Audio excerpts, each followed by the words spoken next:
Well, joining me now is Tariq Malik. He is the managing editor of Space.com. Tariq, it's great to see you. What do you make of this Google move, first of all? Well, it's not surprising that Google can afford, launching its own space program, and it is a Silicon Valley, mainstay. So, NASA's Ames Research Center, where Moffett Field is, seems like a pretty good partnership for that search giant to take on.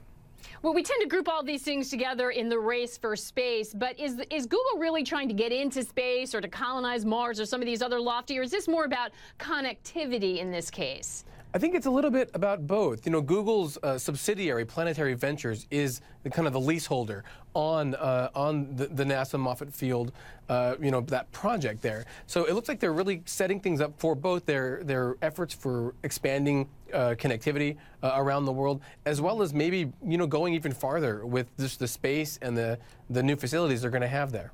I want to bring it back to the day's events. We're all watching and waiting for that landing on the comet. What are your thoughts about that? And can you explain to our viewers why that matters so much?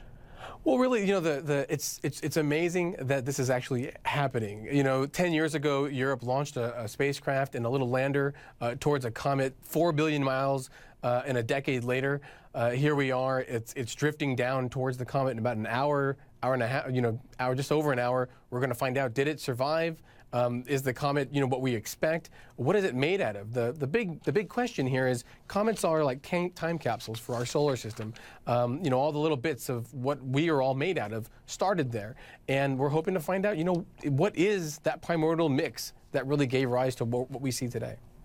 Tariq, it strikes me, a few years back, I remember talking to and I'm dating myself, but I remember talking to people who watch this space closely, and they're really lamenting the end of space programs, the budget cuts, saying, listen, this doesn't light the fire of young people who see this as a mission, as a way to carry the torch. They're not going to dream to become astronauts. Do you feel like that pendulum swung again? We have, space exploration in the news all the time now.